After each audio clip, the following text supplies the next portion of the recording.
Across the পিরিয়ডে কি হয় ইলেকট্রোনেগেটিভ ইনক্রিজ করে না ডিক্রিজ করে ইনক্রিজ করে highly increasing of electronegativity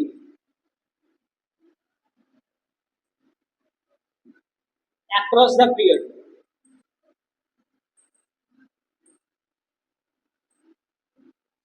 ASP দুটোই থাকে আর দেখবে যেখানে বেশি ঘোটালা সেখানেই দেখবে SRP দুজনে আছে SRP এর মধ্যে একদম সম্পর্ক ভালো ঠিক আছে দুজন সাথে একসাথে থাকবে এই P এর পেছনে যখন D চলে আসবে তখন ASP কিছু বলতে পারবে না কিছু করার নেই কিন্তু ASP যদি একা একা থাকে তখন এদের মধ্যে বেশি ঘোটালা এদের থেকে এদের মধ্যে এদের মধ্যে রিঅ্যাক্টিভিটি ওরা ওদিকে বাদ দিয়ে দিচ্ছে ওরা তো রিঅ্যাক্টিভিটি দেখায় না ওদের সবকিছু আছে ওদের কিছু নাই এমন কিছু নেই তাহলে এদের যদি ভ্যালেন্সি থাকে এই ভ্যালেন্সি +1 কেন একটা ইলেকট্রন ছেড়ে দিলে নোবেল গ্যাস হয়ে যাবে এর একটা ইলেকট্রন ছেড়ে দিলে নোবেল গ্যাস হয়ে যাবে এখানে +2 এখানে +3 এখানে plus minus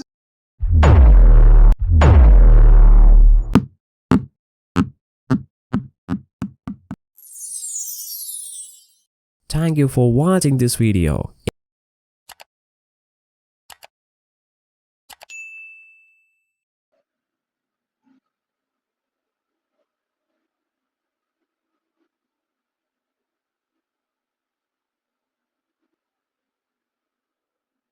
next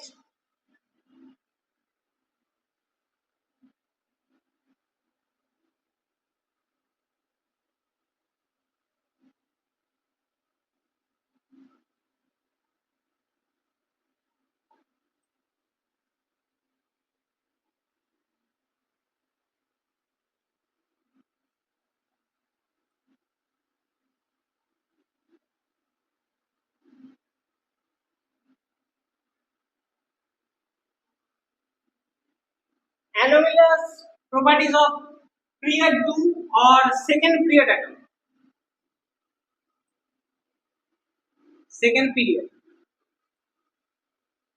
second period আমাদের যে বাচ্চা কাচ্চারা আছে তারা একটু বেশি শয়তানি দেখায় ওই জন্য এদের আমরা একটু অ্যানোমালাস পিরিয়ড দেখাই অ্যানোমালাস একটু বিহেভিয়ার দেখবো যেখানে ওরা একটু সবার থেকে আলাদা নিজেকে প্রকাশ করে কিন্তু হতে চায় না ঠিক আছে তো পিরিয়ড 2 তে কারা কারা করে প্রথম দেখে নাও পিরিয়ড 2 মানে কি জানো সেল নাম্বার 2 মানে আমাদের শুরু হচ্ছে কি থেকে হাইড্রোজেন হিলিয়াম লিথিয়াম থেকে lithium beryllium sorry boron carbon nitrogen oxygen fluorine নিয়ন প্রথম কথা নিয়ন তো নোবেল গ্যাস অ্যাটমিক নাম্বার 10 28 তো এটাকে বাদ দাও এটাকে আমরা ধরবো না আমরা করবো এই কটার মধ্যে ঠিক আছে করবো আমরা এই কটার মধ্যে এর অ্যাটমিক নাম্বার কত 3 atomic number 4 atomic number 5 atomic number 6 7 8 9 configuration যদি করো 21 22 23 24 25 26 আর 27 যত ধরনের ম্যাক্সিমাম এক্সেপশন দেখবে এই পিরিয়ড সেকেন্ড পিরিয়ডের মেম্বারদের মধ্যেই দেখবে আগে যতক্ষণ আমি দুটো এক্সেপশন দেখিয়েছিলাম যখন আমরা বলছিলাম আয়নাইজেশন এনথালপি যেখানে নাইট্রোজেন অক্সিজেনের থেকে নাইট্রোজেন অক্সিজেনের মধ্যে আয়নাইজেশন এনথালপিটা কেমন ফ্ল্যাকচুয়েট করছিল বেরিলিয়াম আর বোরন দেখো এখানেও নাইট্রোজেন অক্সিজেন আছে এখানে বেরিলিয়াম বোরন আছে এরা যেখানে থাকবে সেখানেই এক্সেপশন করবে এটা রকেট এক্সেপশন করা ঠিক আছে কিচ্ছু করার নেই second period is known as the most exceptionless elements in the world পুরো পিরিয়ডিক টেবিলের মধ্যে second period is the most exception property show করে তার কারণ আছে কারণগুলো হচ্ছে এদের যত এই যদি তুমি এইদিকে যত তুমি যাবে highly increasing electronegativity across the পিরিয়ডে কি হয় ইলেকট্রোনেগেটিভিটি ইনক্রিজ করে ডিক্রিজ করে highly increasing of electronegativity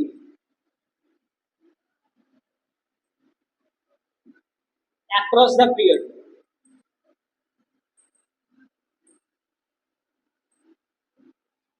বাকি পিরিয়ডে across the period কেন ইলেকট্রোনেগেটিভিটি ইনক্রিজ করে কিন্তু এদের মতন এত হাইলি ইনক্রিজিং করে না ঠিক আছে এটা হলো প্রথম কথা দ্বিতীয় কথা এদের দেখো দুটো করে অরবিটাল তো এদের সাইজ মোটামুটি খুবই স্মল হয় সাইজ কি হয় খুবই স্মল হয় যেহেতু দুটো করে অ্যাটমিক অরবিটাল তো আমার সাইজ সবথেকে স্মল হয় দেখো একটা অ্যাটমিক অরবিটাল শুধু দুজনেরই হয় একটা যেমন হাইড্রোজেন, তার অ্যাটমিক নাম্বার 1, তার তো একটাই অরবিটাল আর একটাই ইলেকট্রন থাকে। আর একটা হচ্ছে হিলিয়াম, যেটা আমার নোবেল গ্যাস, সেখানে দুটো ইলেকট্রন থাকে, তো নোবেল গ্যাস বলে প্রথমে আমি বাদ দিলাম, তো একটার জন্য এটাকে তো আমি রাখছি। তো সব থেকে সাইজ হয় কাদের কম, যাদের যাদের অরবিটাল দুটো করে থাকে, সব থেকে পিরিয়ডিক টেবিলে ছোট এরাই, সব থেকে ছোট এরাই, আর যারা ছোট তারা সব থেকে বেশি বদমাশি করে। তো এরা সব থেকে বেশি বদমাশি করছে, ঠিক আছে। তো এখানে কি হয়, হাইলি আমার ইনক্রিজিং অফ ইলেকট্রোনেগেটিভিটি লক্ষ্য করা যায়। সাইজ, অ্যাটমিক সাইজ, সাইজ খুবই স্মল হয়, অ্যাটমিক সাইজটা খুবই স্মল হয়, ঠিক আছে। এইখানে large charge versus radius ratio পাওয়া যায়, ওই জন্যই এইগুলো এত অ্যানিমালিয়াস বিহেভিয়ার করে।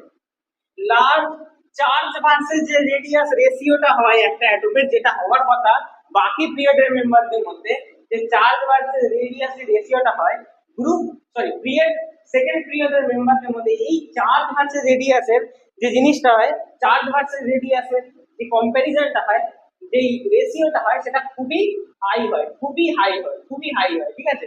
তাই জন্য এইখানে একটা অ্যানোমালাস বিহেভিয়ারের জিনিসপত্র ঘটে।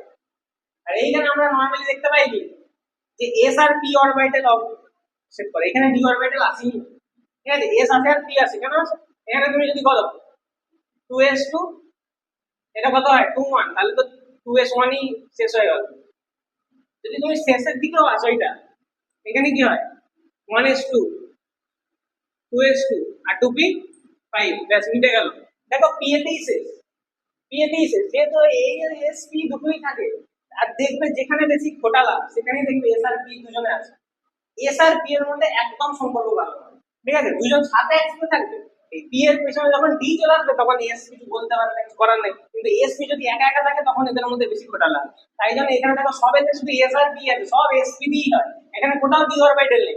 তাই জন্য এই সব রিজনস এর জন্য anomalous properties of second period elements একটা আমরা আলাদা করে টপিক করে থাকি, যে এরা কেন সবসময় এক্সেপশন শো করে। তার প্রথম কারণ হচ্ছে highly increasing electronegativity across the period. Second হচ্ছে এদের সাইজ সব থেকে স্মল হয়। কিসের size? Atomic size. Atomic size আমার সব থেকে বেশি স্মল হয় প্রত্যেকটা পিরিয়ডের আলাদা আলাদা মেম্বারের থেকে। এইখানে হচ্ছে চার্জ ভার্সেস রেডিয়াস রেশিওটা খুবই বেশি হয়, মানে একটা নিউক্লিয়ার চার্জ থাকে, তার সাথে রেডিয়াসের একটা রিলেটিভ ব্যাপার থাকে। এইখানে রেশিওটা বাকি যে মেম্বার গুলো আছে, পিরিয়ড 3 বলো, পিরিয়ড 4 বলো, পিরিয়ড 6 বলো, পিরিয়ড 7 বলো, তাদের থেকে এই চার্জ ভার্সেস রেডিয়াস রেশিওটা এদের খুবই বেশি থাকে। আর এইখানে সব থেকে বড় কথা, এস আর পি দুটো অরবিটাল থেকে ডি অরবিটালে কোনো ধরনের অস্তিত্ব থাকে না সেকেন্ড পিরিয়ডের মধ্যে।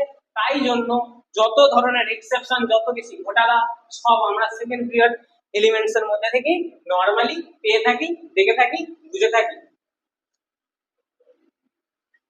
নেক্সট এবং আজকের জন্য লাস্ট টপিক একটা, সেটা হচ্ছে পিরিয়ডিক ট্রেন্ড বা পিরিয়ডিক রিঅ্যাক্টিভিটি। কি বললাম? পিরিয়ডিক ট্রেন্ড বা পিরিয়ডিক রিঅ্যাক্টিভিটি।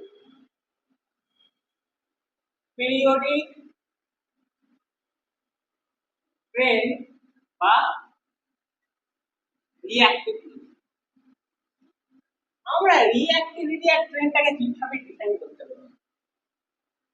আমি তোমাদেরকে একটা কমন জিনিস বলি। ধরো আমি পিরিয়ড 3, প্রথমে পিরিয়ড 2 এর কথা আসছে, তারপর পিরিয়ড 3 তে আসছে। পিরিয়ড 2 থেকে কে আছে?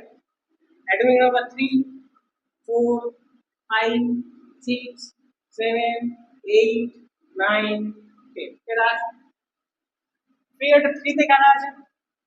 11, 12, 13, 14, 15, 16, 17, 18।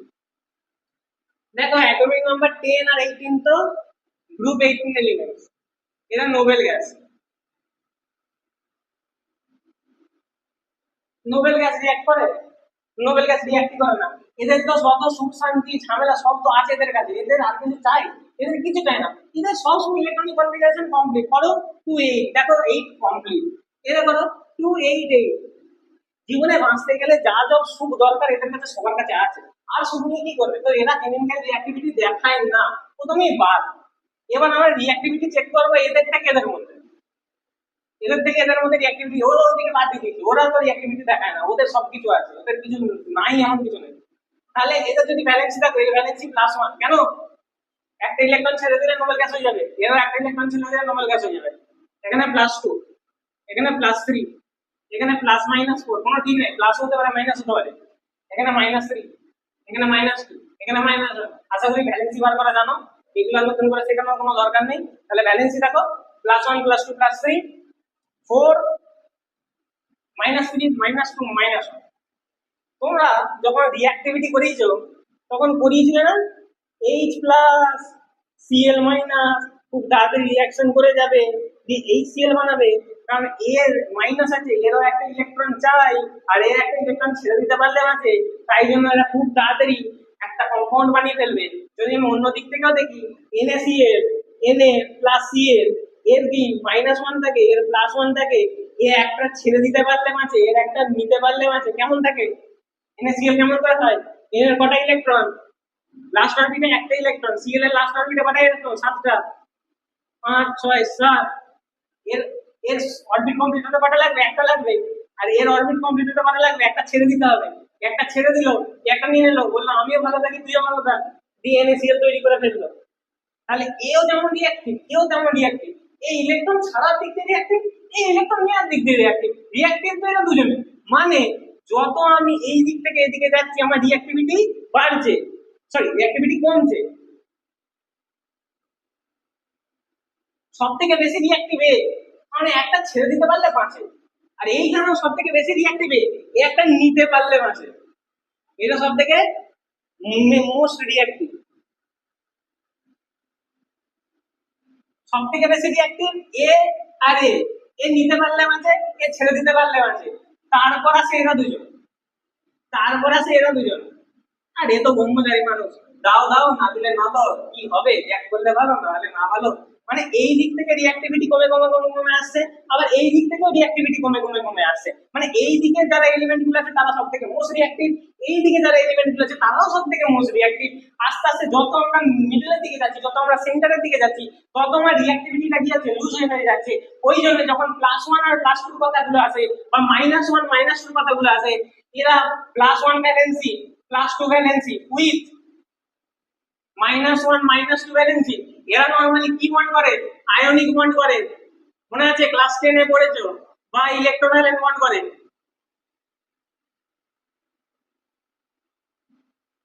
যত আমরা +3 টাও মাঝে মাঝে করে, +3 উইথ -3ও এটা করে, কিন্তু যখনই এসে যায় +4, মানে কার্বন, মানে সিলিকন, এদের কি হয়? এরা কোভ্যালেন্ট বন্ড করে না, আমাকে একটা হাইড্রোজেন ইলেকট্রন দাও, শেয়ারিং কেয়ারিং করে বন্ড করি, এরকম একটা ব্যাপার।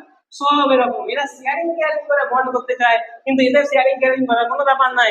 যখন +3 দেখতে পেলো আমার সামনে একজন মেম্বার আছে যার 3টে ইলেকট্রন লাগবে, আর আমি তো 3টে ইলেকট্রন দেওয়ার জন্য বসে আছি, আর নিয়ে এলো, এসে বন্ড করি একসাথে, ঠিক আছে? তো এদের জন্য খুব বেশি, কিন্তু এর জন্য ইজি নয়। এ বলবে তুমি আমাকে 4টে দাও, 4টে না দাও, ব্যাপার তো একই, আমার 4টে লাগবে, আবার 4টে ছেড়ে দিলেও হবে, আমার 4টে দেয়া 4টে নেওয়ার মধ্যে কোনো ব্যাপার নাই। তাহলে এক কাজ করো, দেয়া নেওয়া বাদ দাও, চলো শেয়ার করি। তখন হাইড্রোজেনকে বলবে তুমি একটা ইলেকট্রন দাও, আমি একটা ইলেকট্রন দিই। এই হাইড্রোজেনকে বলছে আমি তোমাকে একটা ইলেকট্রন দিচ্ছি, আমি তুমি একটা ইলেকট্রন দাও। এই হাইড্রোজেনকে বলছে আমি একটা দিচ্ছি, এই হাইড্রোজেন একটা দিল। এরকম করে কি করলো? শেয়ারিং কেয়ারিং করে বন্ড করলো। তাহলে এইভাবে কি হয়? কোভ্যালেন্ট বন্ড হয়। তো ওই জন্য কি হয়, যত আমার আস্তে আস্তে এদিক থেকে এদিকে যাবো, যত আমি রিঅ্যাক্টিভ, যত আমি ভ্যালেন্সি যত আমার বাড়বে, বা ভ্যালেন্সি এই মাইনাসেও বাড়লো প্লাসেও বাড়লো, যেখানেই বাড়ুক আমার রিঅ্যাক্টিভিটি আস্তে আস্তে কমে কমে যাবে। এদিক থেকেও আস্তে আস্তে রিঅ্যাক্টিভিটি কমতে থাকবে, এদিক থেকে আস্তে আস্তে আমার রিঅ্যাক্টিভিটি কি হবে? কমতে থাকবে। রিঅ্যাক্টিভিটি ডিক্রিজিং, এইখানেও রিঅ্যাক্টিভিটি ডিক্রিজিং, ঠিক আছে? মানে সব থেকে মোস্ট রিঅ্যাক্টিভ এ, সব থেকে মোস্ট রিঅ্যাক্টিভ এ, তারপর যদি বলো সব থেকে মোস্ট রিঅ্যাক্টিভ এ, আবার এ, তারপরে এ, আর সব থেকে কম রিঅ্যাক্টিভ এই মানুষটা। ওই জন্য এই কোভ্যালেন্ট বন্ড করে, এরা সবাই মোটামুটি আণবিক বন্ড করতে পারে, ঠিক আছে? তাহলে এই ছিল তোমাদের পিরিয়ডিক টেবিলের ট্রেন্ড আর রিঅ্যাক্টিভিটি সিরিজ। রিঅ্যাক্টিভিটি হয়ে গেল, টোটালটা আমাদের কমপ্লিট হয়ে গেল। যে পিরিয়ডিক টেবিলে আমাদের টোটাল যে সিলেবাসটা আছে এখন তার ট্রেন্ডে পুরোটা কমপ্লিট হয়ে গেল। আশা করি তোমাদের ক্লাসটা খুব ভালো লেগেছে। তাহলে আজকের ক্লাসটা এই পর্যন্ত থাক, সবাই ভালো থেকো, সুস্থ থেকো এবং ভালো করে পড়াশোনা করো। Thank you.